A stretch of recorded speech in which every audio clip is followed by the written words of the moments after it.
This is a Marlin Masterclass, one of the more high-end Marlins. Built, I'll show you on the back, in 1987, I believe it is. I'll check the back.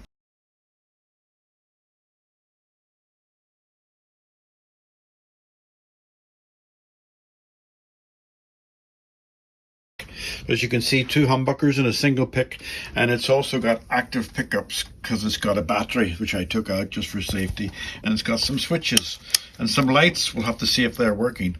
So just to show you the back, it's a beautiful guitar. I would call it tobacco cream because it looks like it's stained with guitar tobacco, cigarette tobacco, and we'll have to do a bit of cleaning on it, but it's not stained. That's the color of it. It's actually quite a unique pearl color, and lots of little chips, as you can see. But the first letter is a 7, which means it's 1987, and the second two letters are 1 and 1, which means November 87, and then the model number, or not the model number, but the production number. So yes, it's got everything going for it. The two little Allen keys that go in there are gone. The battery compartment's there, so we'll take it all apart. I don't think we're going to take the pickups off unless there's something wrong with them. But overall, I'm going to get stuck into this and give it a good clean and service. Not too much wrong with it all around. Pity about these chips because there's nothing much you can do with them because there's a white base and it's got chips all around it, but that's all part of the patina. Over to the other camera. There. Well, I think the other camera shows you the color better. It shows you the color is more of a darker color. A little chip there and chips there. So let's plug it in and see if we get any noise without a battery being in it. So on, buzzy, buzzy. Oh, loose, automatically loose. It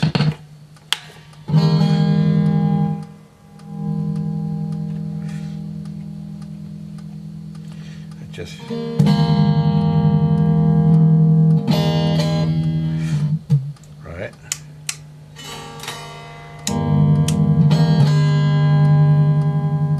Don't feel it.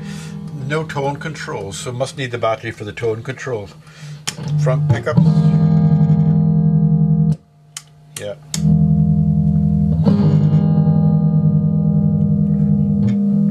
Back pickups.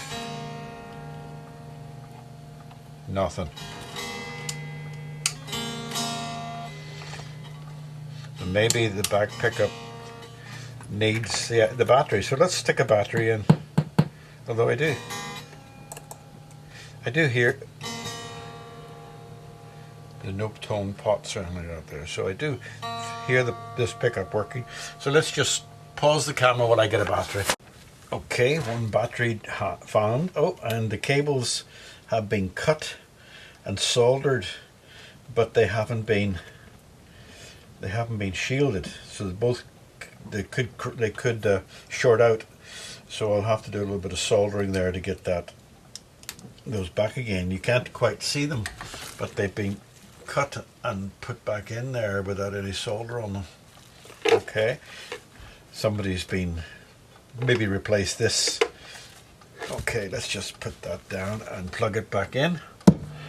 Hope the light's green. If that says something.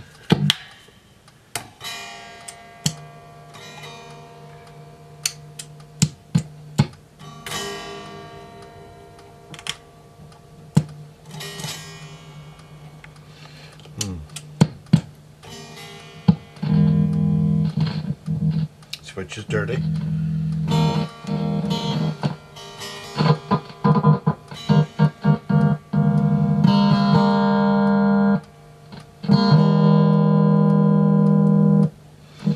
I'm gonna have to clean all that in there because it's so dirty that I can't test the back pickup. There is noise there. I'm gonna have to clean that. So right, okay, well we know what we gotta do. So let's just take that off and that off. Remove that battery, get these strings off, and have a look at the electrics, because the electrics need a little bit of work. It's silly replacing a battery and not putting even a bit of tape around that. But anyway, there's where we are. So I'm going to maybe bring the camera over so you can look down onto what I'm doing. and the electrics. I don't think there's anything broken inside there. I think it's just all dirt. So I moved this camera. Right, you notice I got my jumper back again. It was supposed to be burnt, wasn't it? Thrown out. But I think I just grabbed it today because it was so bloody cold. I'm going to take that plate off too. That would be for the vibrato arm. I actually didn't notice a vibrato on it. Is it a vibrato arm on it? There is, yes. Okay. Let's have a look inside and see what it's like. Quite good pickups. I'm reading. There's actually not a lot of information about this guitar out there. There's only 1 or 2 pictures of this guitar. So to try and find out a price for this, it's got locking nuts, it's got a Floyd Rose patented bridge adjusters and everything like that there, and tuners. One of the things I'm going to have to look at, which I spotted, I didn't point that out earlier, is why this tuner is so far back and why that intonator is so far back. Maybe just somebody messing with it, but and that tuner nut there that tightens it, it's way up high. So let's get stuck into the inside and see what we got in the way. This is not the electrics, of course. I'm just being nosy because I want to see what's behind it.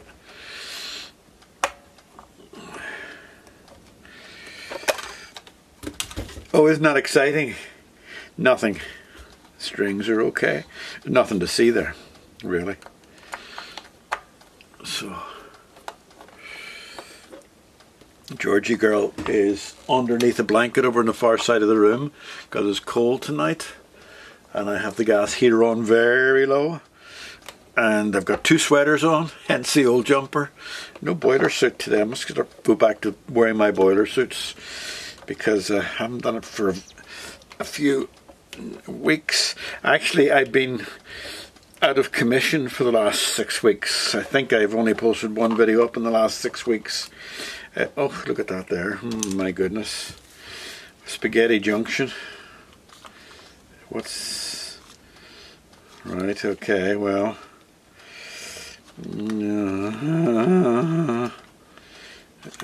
right, okay. Is this an... No, it's not an aftermarket, but you'd think they'd have a better way of putting together their preamp than that, but... it's quite dirty in there too. It's not that well... I'm going to put my other glasses on. It's not that well soldered, etc. Maybe somebody's been playing with this. Let me just bring it over there. I didn't think this was going to be that interesting, but looking at the electrics, it looks messy. So let me bring you down and make sure you got it in the right place. Let me just check you're in focus. You are, right. There's something dirty in there. It looks like something's melted and gone all over the place. There's switches and plugs and everything. I don't see anything obvious broken,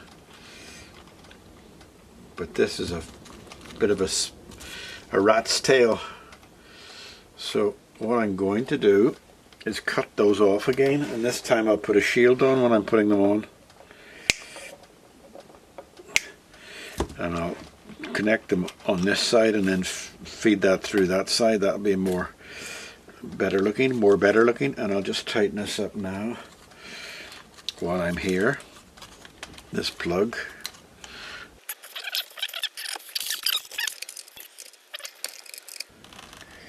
Yes, as I say, I've been out of action with life gets in the way sometimes of guitars, and I'm sorry I haven't put up any more videos as I usually do.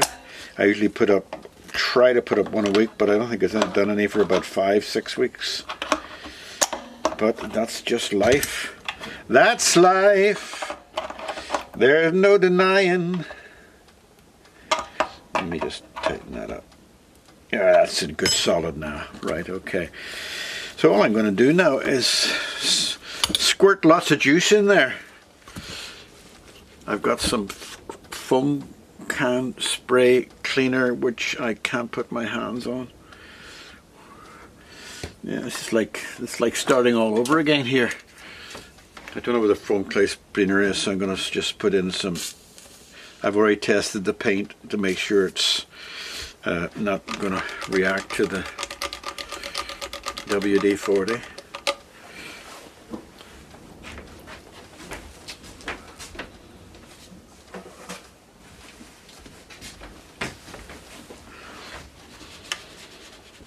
I wonder what the second light's for, red, because it didn't come on.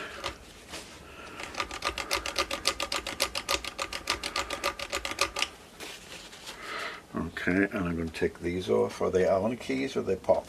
They're poppers. All right. I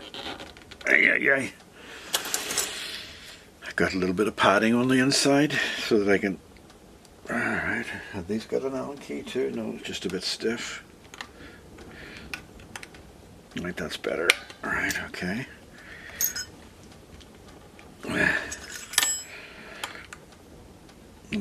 It's not so bad pulling them off and putting a little pressure to pull them off, but if you have to put a lot of pressure on to push them on, you can push the shaft right through the didgeridoo, what do you call it, the actual potentiometer or whatever is inside it. Now I'm gonna try to soak that and just turn these like that. Sort of looks like jello, doesn't it, going down there? Quite stiff, so they should be okay. I think the biggest problem of this was this here, but I have to read about it, what the lights. Let me just do this too. Magic WD-40. I actually use some WD-40 to clean the guitar sometimes, because it just, if you polish it, it leaves a nice polish on it and takes off the dirt, any grease and grime and dirt in just a minute. Let's see if that has helped any, that quick spray. Okay, let's put the plug back in.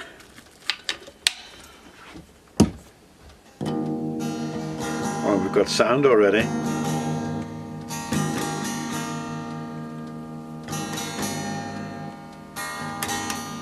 That pickup's a bit low. So yeah, that's all it needed was a bit of cleaning.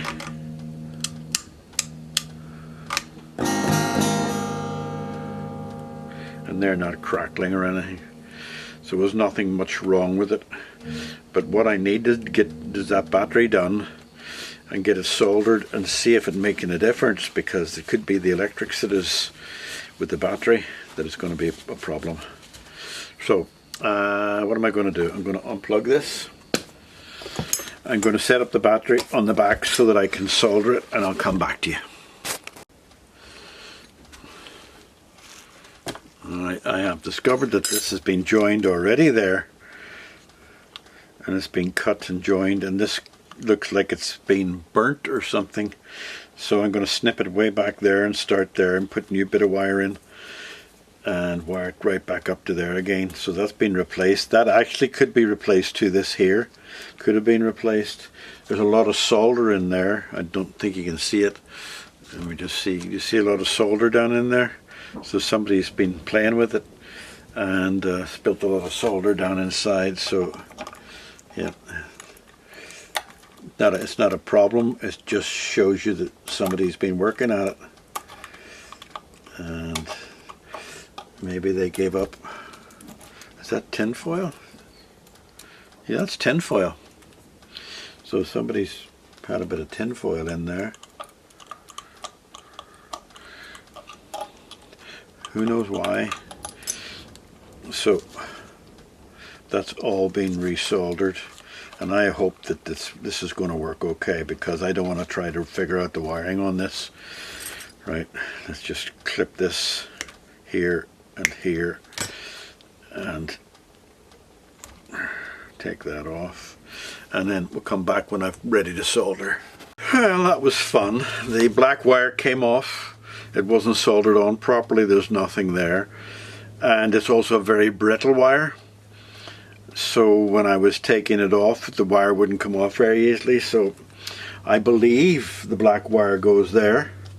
So what I'm going to do is I'm going to put a longer black wire directly onto the thing from the other side, and just tin these wires now.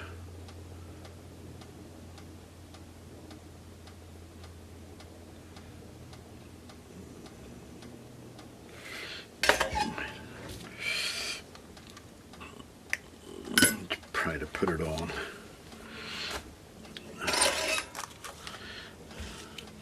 I don't want to rewire this. I don't want to spend months rewiring it.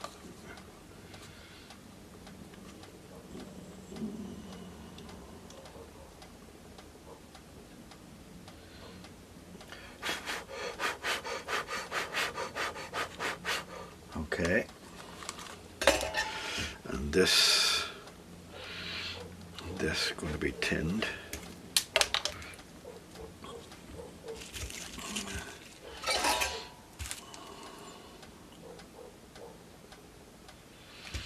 The problem is there's no guarantee that when I do this that it's going to work, because there's just something in the back of my mind makes me wonder if there's a problem. I'm soldering it like this, by the way, because I'm going to put a sheath over it.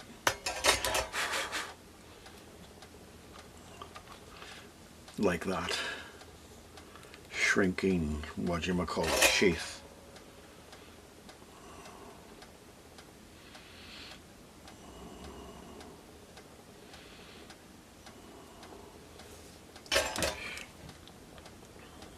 Right, okay.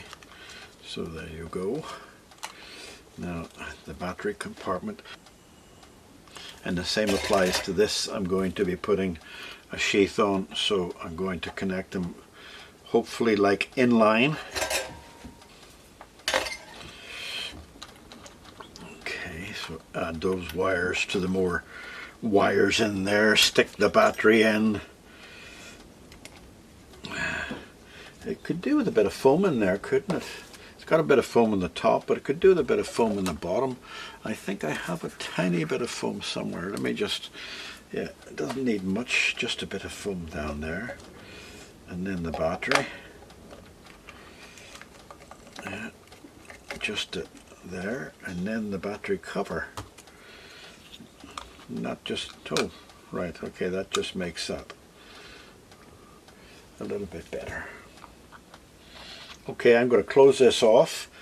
I'll come back to you whenever I've turned it around and put the screws on. And let's hope that all works. Okay, let's see what happens.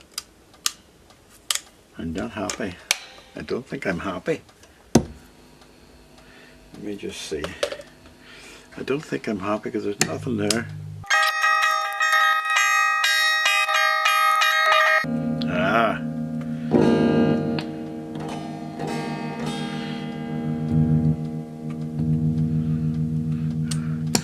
It's all working, but I don't see no red light. Maybe that tells you when the battery's low.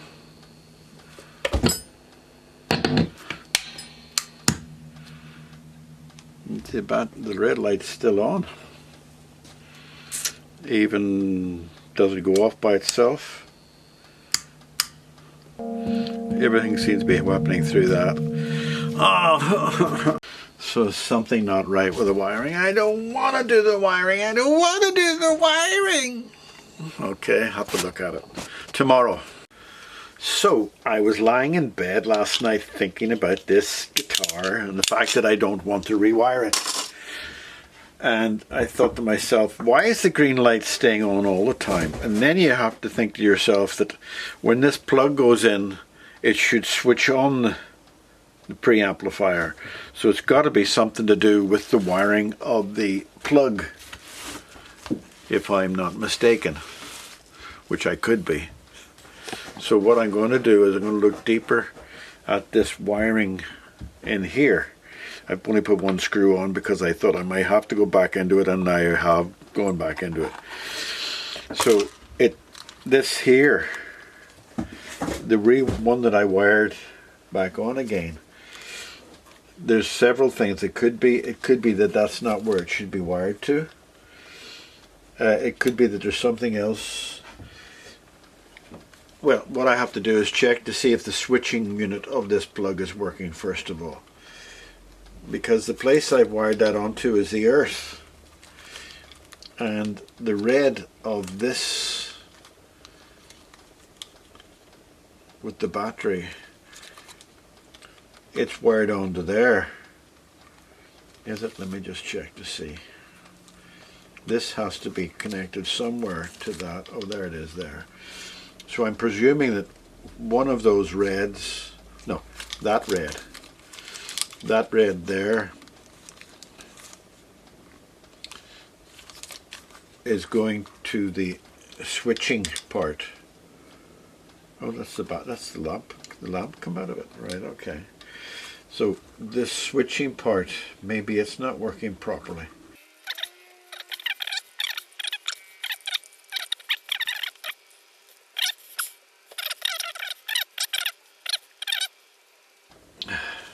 I'm going to have to draw this out and draw a little schematic for myself to try to figure out. And that's come off again. I just noticed that has come off again, the one that I soldered on. So,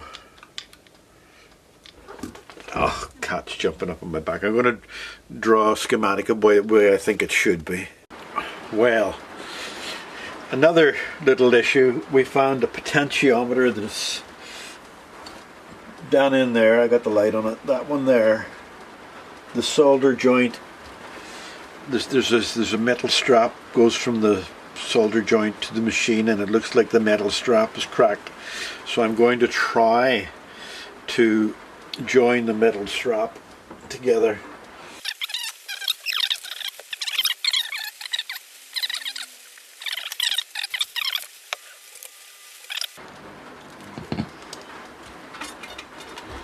No, that's not done it. Probably done more harm than good.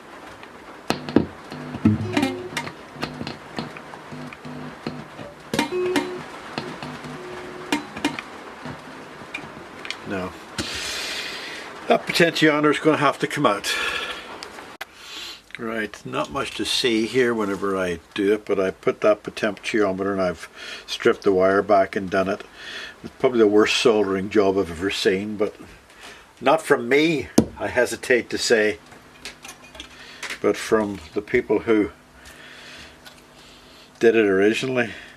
I'm not the world's best soldering iron guy. Yeah, that's it now. It's solid. Right, okay. Oh, hold on. No, hold on. Oh, no, something. What else is going wrong here?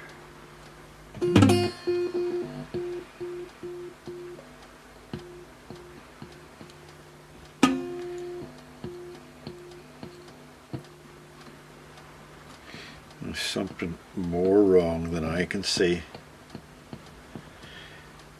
It's definitely got the bolt in it.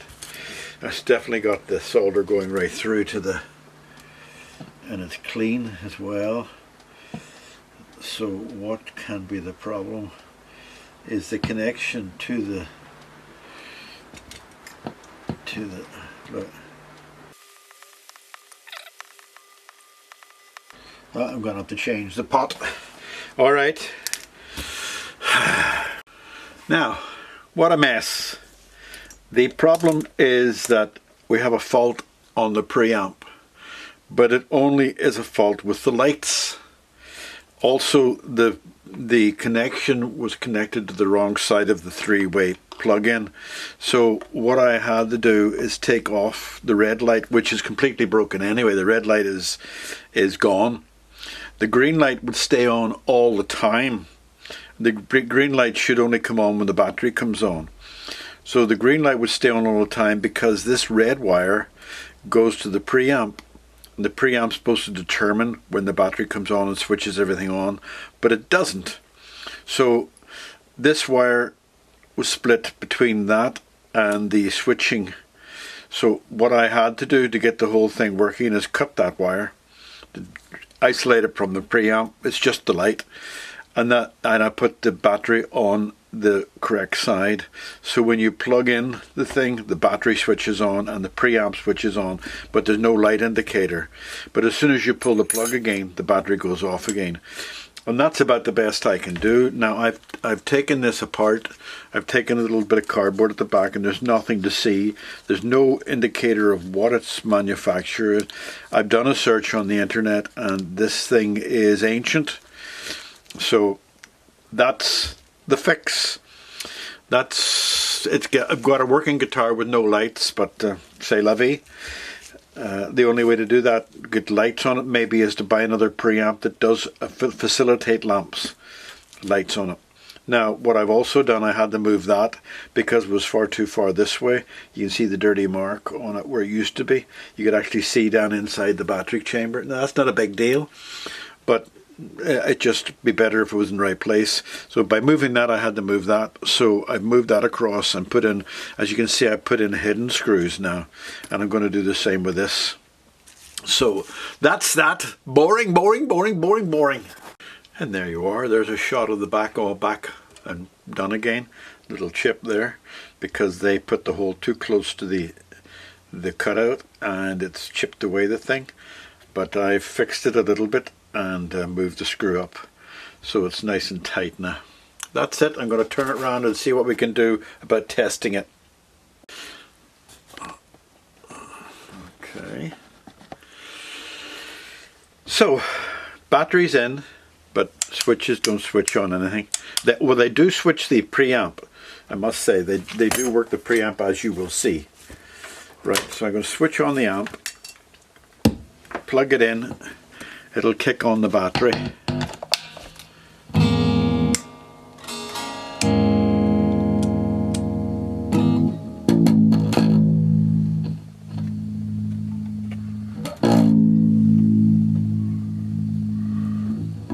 You can hear the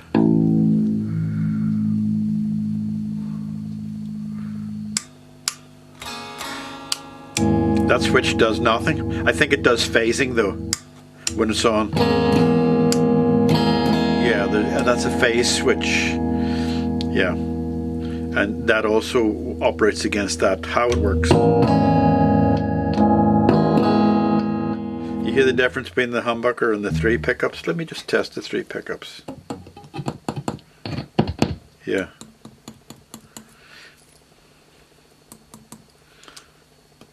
The backup one's quite quiet. There's actually 2 resistors on the pot for the backup pickup. Why, I don't know. But when you go there, it puts. But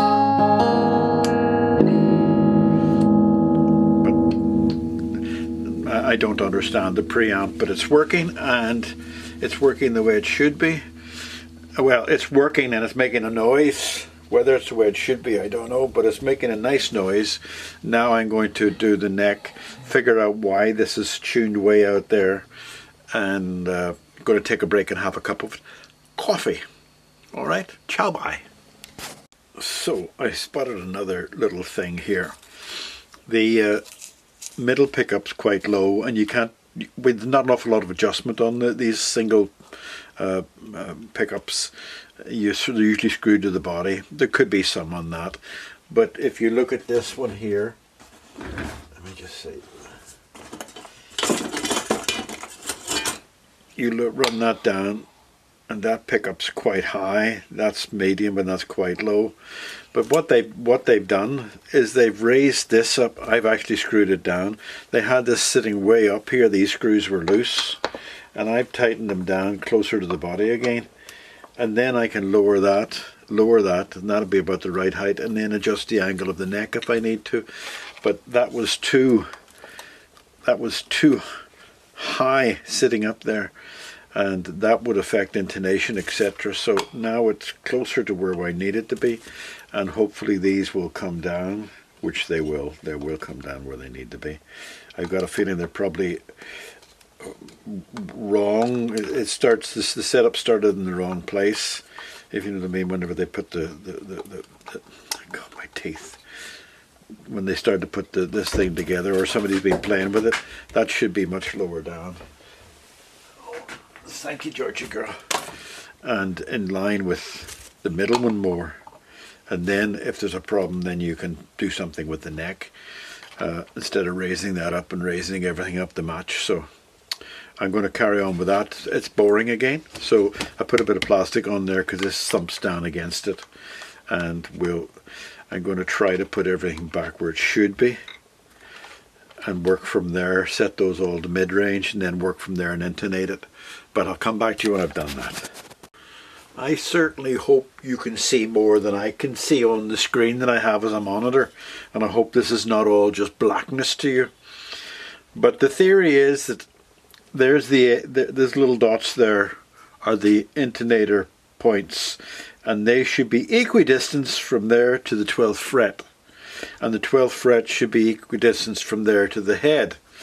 Now when I measured, you'll notice too that there's 2 screw holes there so that you can adjust the wherever you want it to go, up and down, right?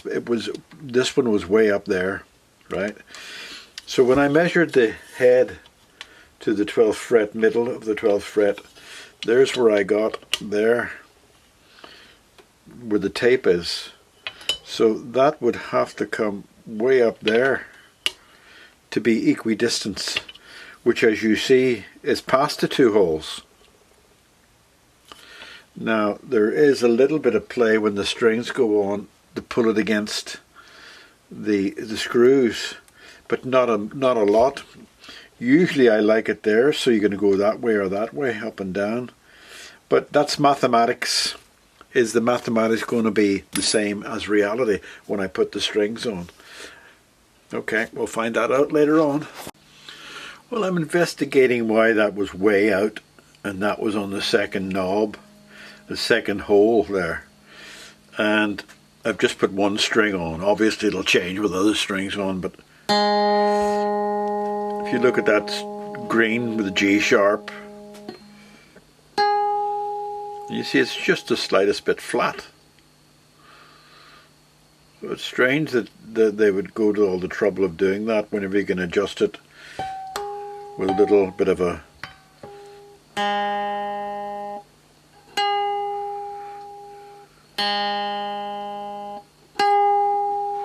that's only 4 cents out, and I haven't tightened it down yet, so I can't hold it with 2 hands. That's one of the things I hate about these. I do actually hate them. I've got a special tool, but you can't use it on this one because of the different design. So anyway, okay, so I'm not that worried. I'm going to put them all in a straight line and get it as close as possible. Maybe the person who was doing that was being really ultra fussy. Alright, okay. Right, this is the Marlin Masterclass, ready to rock and roll. I couldn't do anything with the little body chips, which is disappointing because it's such a strange colour. But it's a very nice guitar. It has all the things right about it, but it has some things that I actually detest on guitars. One of those is the locking nut at the top. Now the locking nut, as you see, the strings are going over it. I put some the replacement bolts on it, but that's only just for appearance. I haven't locked the strings down because they don't need to be locked down. But at the same time it cuts the strings and damages the strings, and obviously the person before it took those nuts away and just left it open. But they're there if somebody wants to use them in the future, but I don't like using them. Do like the string tree. I detest these things, these Floyd Rose things, because they're completely impractical on stage or anywhere else. But it's all nice and tuned. You can see it. It's all nicely intonated, and everything's now back to normal. I've had to make some compromises because the preamp is damaged inside.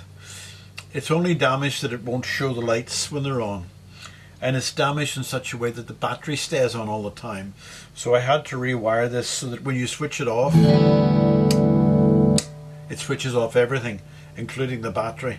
And when you pull the plug, it switches off the battery as well. That's better, but you'll hear the sound is excellent. One of the reasons why I don't like these guitars, if you're trying to play it, you're constantly catching these little fine tuners back here. You know, if you're trying to, and if you're resting your hand on it, it's just not a practical guitar. But it is a really nice sounding guitar. This, whenever I put this up to the first humbucker, and the sustain is wonderful because it's got the preamp in it.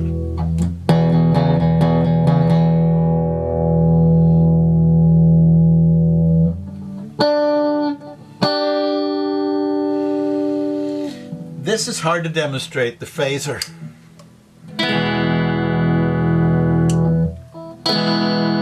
You can hear a sharper and a slightly muscly tone.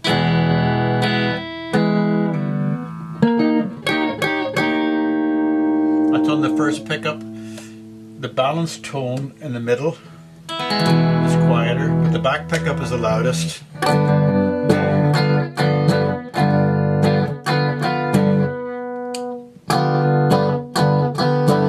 Takes away that little sharp fuzziness, the phaser.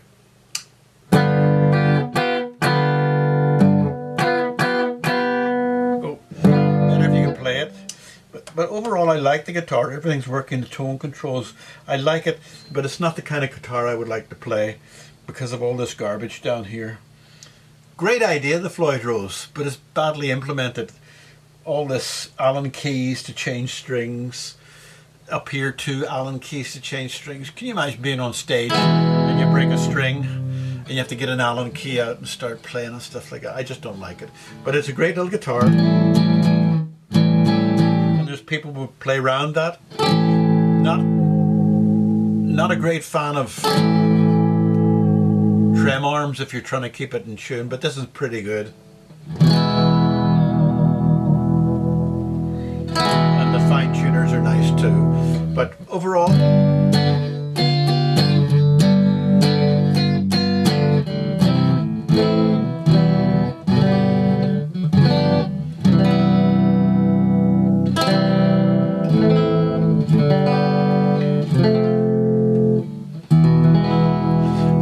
back to static, and it's all working.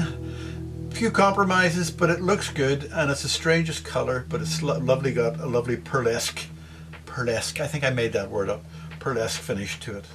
But say goodbye to it. Say goodbye. Say goodbye.